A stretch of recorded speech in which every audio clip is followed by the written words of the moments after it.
Mon café a un meilleur goût que d'habitude aujourd'hui. C'est le goût de la satisfaction, je crois. Le goût de l'adrénaline. Enfin, on les tient. Jamais les heures passées dans un train ne m'ont paru si longues. Avec Rémi, nous avons couru plus que marché de la gare jusqu'au village, pour nous mettre à la recherche des lieutenants sitôt arrivés. C'est moi qui suis tombée sur Alexandra en premier. Elle était en route vers la salle du conseil. Avec le recul, j'aurais peut-être pu éviter de lui sauter dessus comme je l'ai fait. Mais c'était trop important. La chef de la sédition s'est rapidement irritée face à mes explications précipitées. Je ne comprends rien à ce que tu racontes, Angèle. Pourquoi sommes-nous encore en train de parler du mur citoyen? Ils ont remporté l'élection et même si nous nous sommes bien battus, nous devons respecter le choix des électeurs. Mais non, justement, leur choix a été biaisé. J'ai tout sur caméra, laisse-moi te montrer. Le pincement de lèvres qu'elle m'a offert m'a soudainement rappelé que je parlais à ma grande chef et pas à une amie. Si j'avais été un chien à ce moment-là, mes oreilles seraient tombées et j'aurais mis la queue entre les jambes face à son regard. Pardon, c'est juste très important, je pense. Est-ce que toi et les lieutenants pourraient y jeter un œil? J'ai déposé la carte SD dans sa paume ouverte. Elle l'a contemplée un instant, puis a poussé un long soupir. Il ne t'est jamais venu à l'esprit de rester chez toi et faire de la couture ou quelque chose de calme de temps en temps? Je n'ai pas pu retenir mon sourire de victoire. Viens, on a une séance du conseil. On regardera ce que tu nous apportes ensemble. La salle du conseil de la capitale est plus spacieuse que celle du QG. Des ébénistes du village ont poli la table centrale jusqu'à la rendre aussi lisse qu'un miroir. Sculptées sur les bords, des petites figurines représentent différentes scènes du quotidien de la sédition. J'ai laissé mes doigts courir nerveusement dessus alors qu'Alexandra expliquait la raison de ma venue. Il y a des tableaux dans cette salle aussi. Ils sont plus grands, plus agressifs que ceux peints par Ilham au QG. On pouvait d'ailleurs voir ces derniers derrière ma lieutenant, connectée à distance. Elle était avec Dominique, Yves et Denis. Jelani aussi était à distance, mais dans un autre village à l'ouest du pays. Guillaume, Barbara et Alexandra étaient avec moi, assis à des coins opposés de la table, fixant l'écran avec attention alors que les images que j'avais enregistrées défilaient.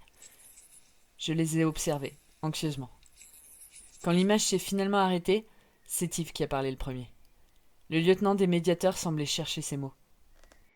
Ces témoignages apportent de nouveaux éléments à nos dernières réflexions. Angèle, est-ce que tu as d'autres enregistrements du genre? J'ai secoué la tête négativement, avant de me rappeler que le lieutenant était aveugle. Rougissant violemment, j'ai précisé ma pensée. Non, je suis rentrée aussitôt après avoir réalisé ces vidéos. Il faudrait recueillir d'autres échantillons du genre et peut-être... Alexandra m'a coupé dans ma phrase. Je suis d'avis que l'on confie ces éléments à nos contacts journalistes. Ça leur permettra de creuser de leur côté pendant que l'on recueille d'autres preuves et témoignages. Les lieutenants à l'écran ont fait un signe de tête approbateur. Puis j'ai entendu un raclement de gorge, à côté de moi. J'ai levé les yeux au ciel intérieurement quand Guillaume s'est levé pour prendre la parole. Je ne pense pas que ce soit une bonne idée, a-t-il déclaré posément. On t'écoute? A répondu Alexandra. Je me suis mordu la lèvre pour ne pas rire en voyant du coin de l'œil Ilham lever franchement les yeux au ciel et pousser un soupir. Le lieutenant des stratèges a fixé l'image figée de la vidéo avant de prendre la parole. J'ai un doute sur le bien fondé d'une intervention. Nous sommes tous d'accord. Il s'agit d'un achat de vote contre service, ce qui est déjà délicat à faire valoir aux yeux du grand public. Il a fait défiler la vidéo jusqu'au moment où l'on voit la donneuse d'astuces clamer sa fierté d'avoir voté pour le mur citoyen. Mais j'ai surtout retenu la réaction de la porte-parole de ces femmes sur la vidéo. Elle n'a aucun regret quant à son choix. Tant que le mur citoyen tient ses promesses, ses élus auront une base solide d'électeurs sur laquelle s'appuyer. À partir de là, nous pourrons faire tout ce qui est en notre pouvoir pour expliquer le scandale, les gens n'y prêteront pas attention. Pire, on risquerait d'amener de nouveaux sympathisants au parti. Yves est intervenu d'une voix grave. Tu places bien peu de foi dans le genre humain, Guillaume. Ils ne voient pas tous leur intérêt direct. Ils sont même nombreux à se projeter sur le long terme, et cela voudrait savoir. Guillaume a pianoté sur la table, en fixant l'image d'Yves. C'était étrange de voir le lieutenant des stratèges dans son élément. Concentré comme il l'était, il affichait une sorte de charisme magnétique, donnant l'impression qu'il était à la tête de la sédition, et non Alexandra. Je comprenais que Romuald ait été subjugué. Connaissant mon meilleur ami, c'était typiquement le genre d'homme dont il aimait s'entourer, même si cela donnait rarement quelque chose de bon. Guillaume a répondu. Ce n'est pas une question de foi, Yves. Simplement, si le mur citoyen respecte ses promesses, et il le peut, vu ses moyens, le peuple sera avec lui. Une fois cette base assurée, ils pourront faire passer leurs autres idées. On en a déjà parlé, le mur citoyen veut le pouvoir et il l'obtient en distrayant et en divisant la population. On a déjà essayé de montrer ce danger aux gens et regardez où on en est aujourd'hui. Donc l'idée, c'est de simplement laisser faire. C'est moi qui ai prononcé ces mots. Les lieutenants m'ont tous fixé comme si j'avais proféré une énormité. Ok, j'aurais pu utiliser un ton un peu plus diplomatique. Mais Guillaume avait ce pouvoir de me faire sortir de mes gonds juste par sa présence. Ok, ce n'était peut-être pas non plus mon rôle d'intervenir en conseil. Mais hey, trop tard. J'ai continué. Ce que je comprends de cette réunion et des échos de vos dernières décisions, c'est qu'on ne peut pas lutter contre le mur citoyen. C'est bien ça? Guillaume a répondu d'une voix glaciale.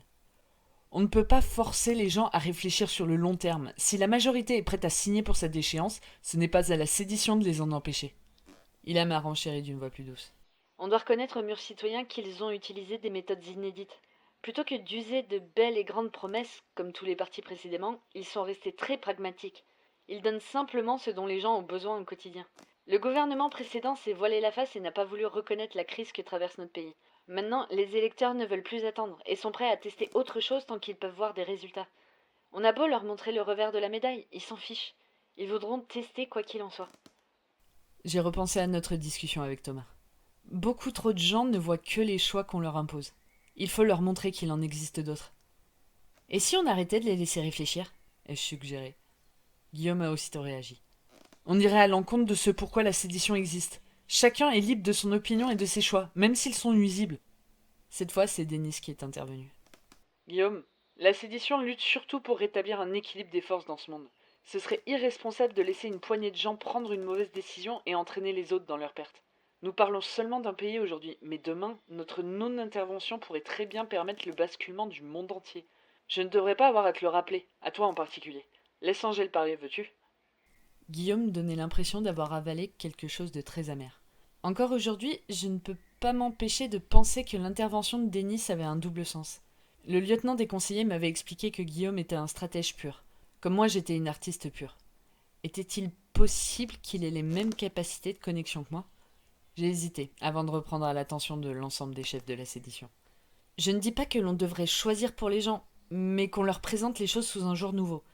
Jusqu'à maintenant, on leur a toujours donné les éléments pour qu'ils se forgent une opinion. Je dis que l'on devrait leur donner une opinion toute faite. J'ai foi en un grand principe. Les gens croient quelque chose parce qu'ils veulent que ce soit vrai ou parce qu'ils ont peur que ça le soit. Le mur citoyen leur a donné quelque chose qu'ils veulent vrai. Je dis qu'on devrait leur donner quelque chose qui leur ferait peur. Alexandra m'a considéré avec une moue dubitative. Je n'aime pas ce chemin, mais précise ta pensée. Je me suis penché sur la table.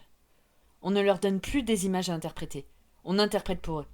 Transmettons nos vidéos aux journaux pour qu'ils fassent leur travail. Les personnes qui réfléchissent par eux-mêmes se forgeront leur propre opinion avec ces éléments. Mais pour ceux qui ne prendront pas cette peine, on leur mâche le travail.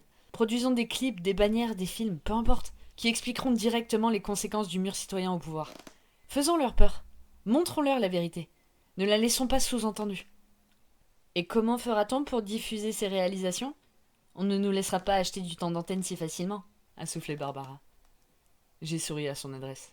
Je vois bien des campagnes d'affichage sauvage. Quant aux films que l'on pourrait réaliser, je suis convaincue que les inventeurs trouveront très vite des solutions pour réussir à les diffuser avec ou sans autorisation. Barbara s'est rengorgée. Guillaume lui a jeté un regard noir avant de se pencher lui aussi sur la table, les poings serrés contre le bois de chêne poli. C'est de la propagande, tout simplement, a-t-il craché.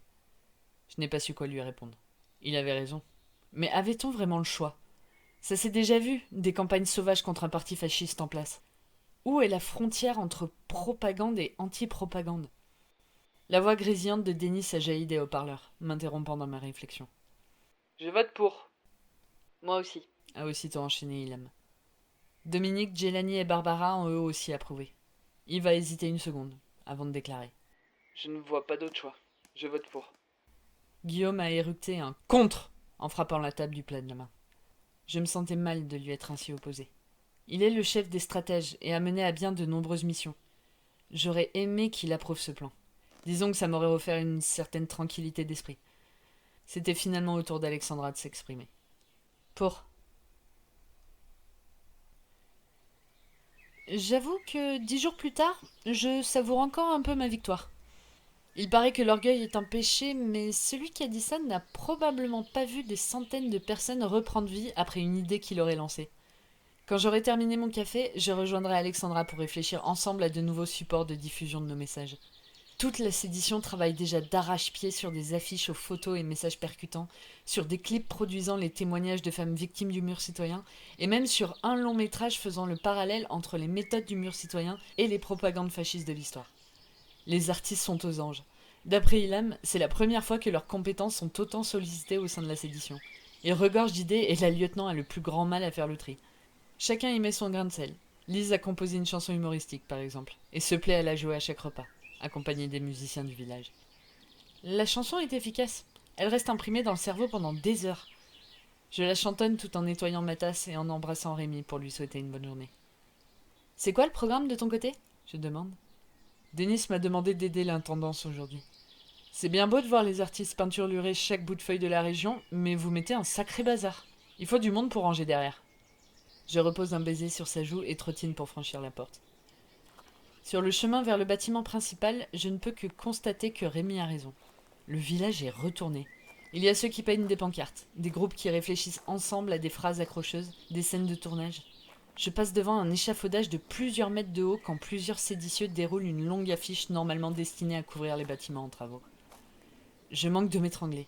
Sur le tissu, souriant de toutes ses dents et ses cheveux roux détachés, je reconnais l'image géante de Judith, la jeune assistante de Tanim qui nous avait aidés à nous enfuir lors du cambriolage de la maison du monstre. J'avais appris sa mort pendant ma mission au séminaire du mur citoyen. À côté de son visage rayonnant, on peut lire « Judith, 28 ans, morte pour avoir résisté à un monstre du mur citoyen ». Au-dessous, une adresse web redirigeait les curieux vers le site web créé par la sédition, pour regrouper tous les récits, documentaires et témoignages à charge contre le mur citoyen.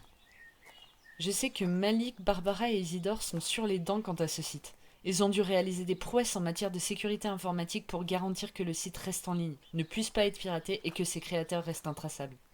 Selon les dires de Malik, les plus grandes banques du monde pâliraient d'envie devant notre code. J'ai envie de le croire. Près de la moitié des scientifiques et des inventeurs de la sédition se sont penchés sur la question.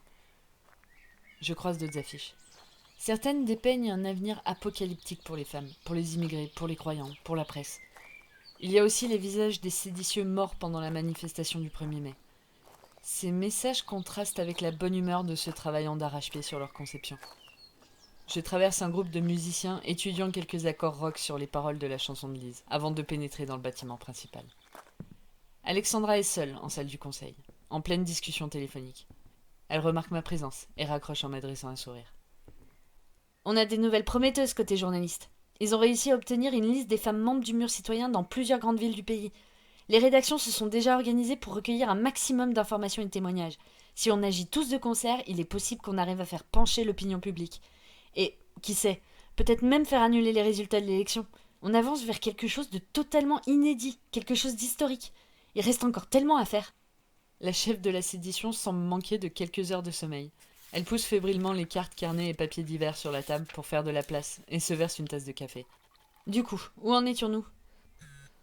Son portable se met à vibrer, quelque part sous un dossier. Elle l'ignore et ébouriffe ses cheveux au burn dans un geste nerveux. « Tu ne décroches pas ?» je demande. Elle fait non de la tête. Une chose à la fois. Réfléchissons ensemble à de nouvelles idées. J'ai une demi-heure à t'accorder. Ça suffira ? J'approuve et lui dévoile un carnet sur lequel j'ai retranscrit mes idées de nouveaux supports de communication. Le son de vibreur s'arrête pour reprendre dans la seconde qui suit. 1 fois. 2 fois. Je m'efforce de l'ignorer alors que je sens un pincement sous mon cœur.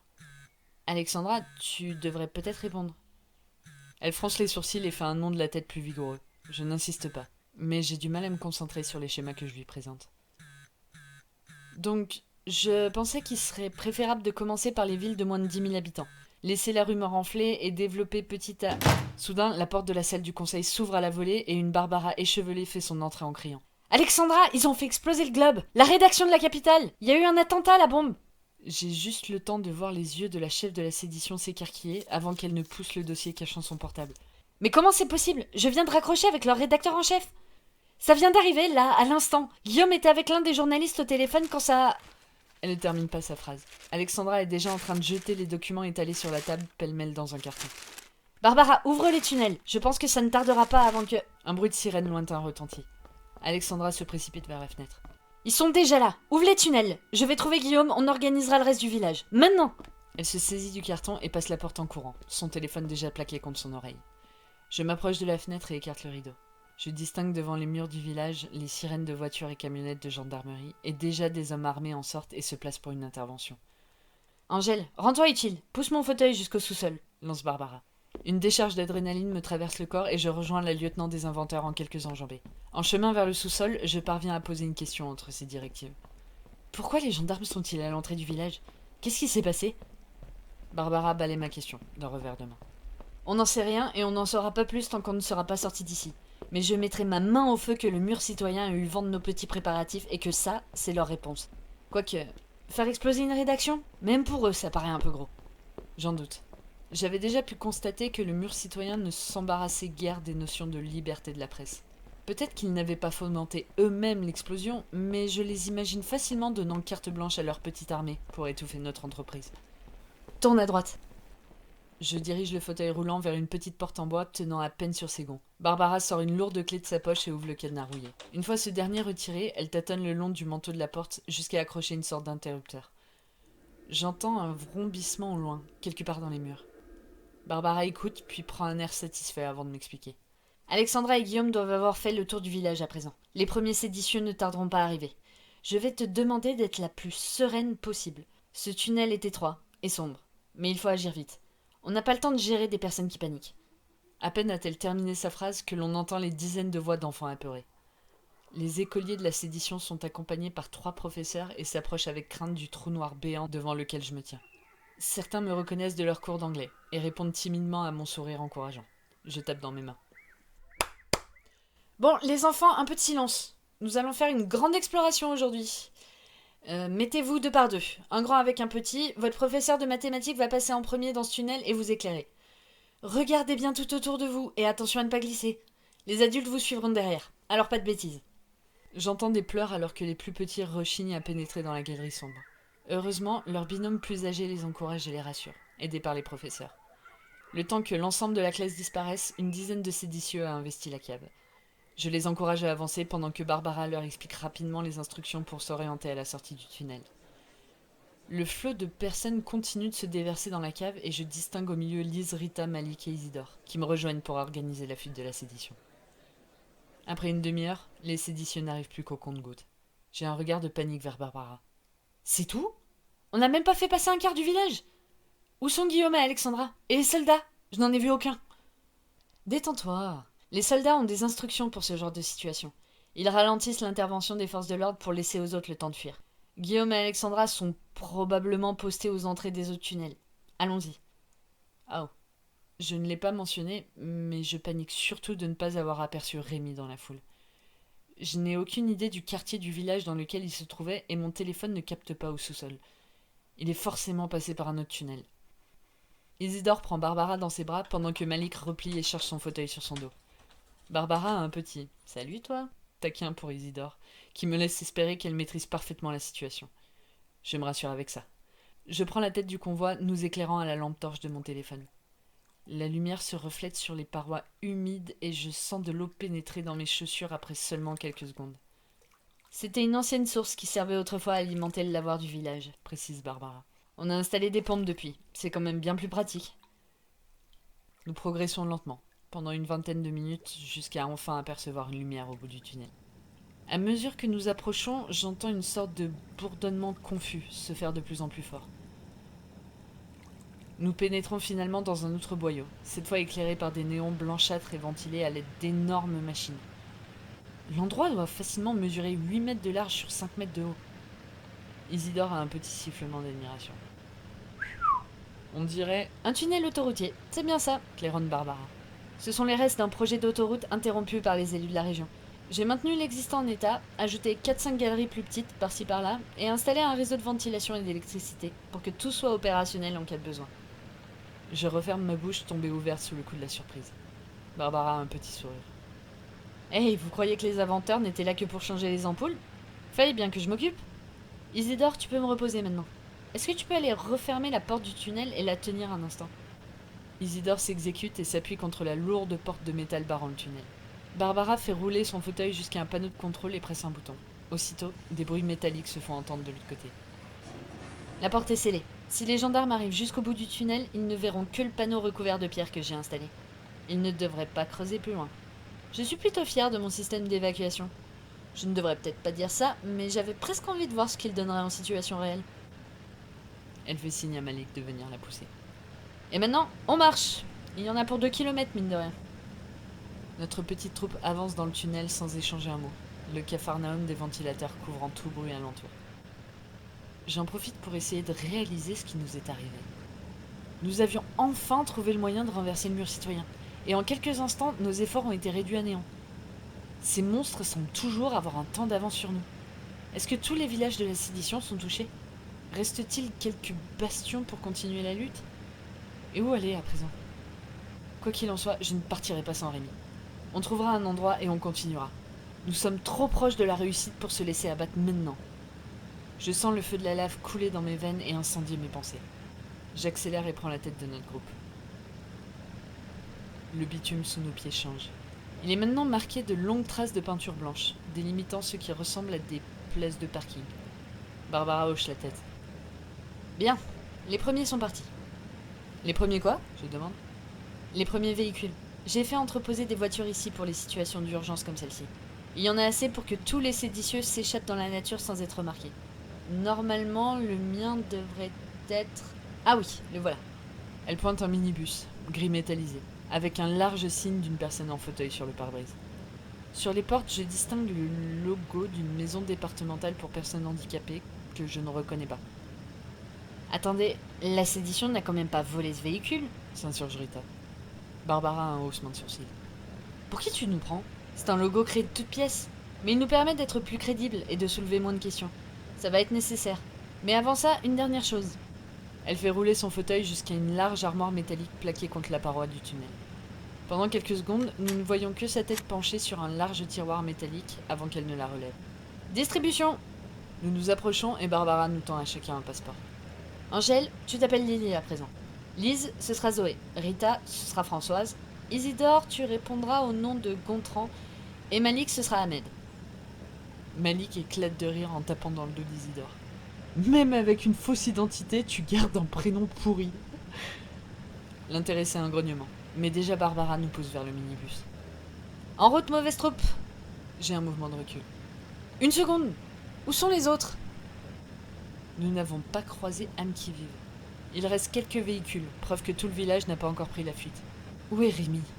Rita semble comprendre ma détresse et plante son regard dans le mien. Ils sont sûrement déjà partis ou ils ne tarderont pas. Ne t'inquiète pas, j'ai vu Rémi tout à l'heure. Il prenait un autre tunnel. Il est sûrement parti devant. Les autres semblent contrariés de me voir les retarder pour si peu. Barbara a un claquement de langue agacé alors qu'elle enclenche la rampe pour placer son fauteuil derrière le volant. Je déglutis difficilement mais m'avance vers le véhicule. Ça ne servira à rien de tarder plus longtemps. Il est devant. On se rejoindra plus tard. Où est-ce qu'on va? Demande Lise une fois toutes les ceintures attachées. Faire du camping, lance Barbara. On se fait oublier et après on avise. Elle démarre le moteur et avance prudemment jusqu'au bout du tunnel. Des portes automatiques s'ouvrent à notre passage et je les vois se refermer, camouflées par leur habillage de pierre alors que nous débouchons sur une petite route en terre. Quelques mètres et nous rejoignons une petite route de campagne. Nous sommes à environ 4 km du village, explique Barbara. Normalement, c'est assez pour éviter un quelconque barrage de gendarmes. Mais si on venait en croiser un, vous êtes déficients mentaux et je vous amène en colonie. Vous ne parlez pas, vous me laissez faire. Elle jette un regard dur dans le rétroviseur, auquel nous répondons par un hochement de tête conciliant. La tête appuyée contre la vitre, je regarde le paysage défiler, une colère sourde me tenant encore les tripes. J'en ai assez de fuir devant le mur citoyen. Une fois, cette dernière fois, et je jure que plus jamais ils n'arriveront à me trouver et à m'empêcher de les faire tomber. J'ai déjà envoyé un message à Rémi. Pas de réponse pour l'instant. Je cherche nerveusement sur internet des informations sur l'explosion ayant eu lieu au globe. Le bilan provisoire fait état de 12 morts. L'attentat a déjà été revendiqué. Il s'agirait d'un groupe anarchiste remettant en cause les résultats du mur citoyen et accusant le journal d'avoir favorisé la victoire du parti. Bravo les gars, bravo. Vous faites d'une pierre deux coups. Vous avez le prétexte pour tomber sur la sédition et vous laissez entendre qu'un des plus gros titres du pays est en votre faveur. Du grand art. Je n'ai même pas le courage de transmettre la nouvelle aux autres. Je veux juste arriver, m'enfoncer dans n'importe quelle forêt et hurler jusqu'à ce que tout s'arrête. Soudain, Le minibus ralentit. Je tourne brusquement la tête pour voir un barrage de gendarmes bloquer la voie.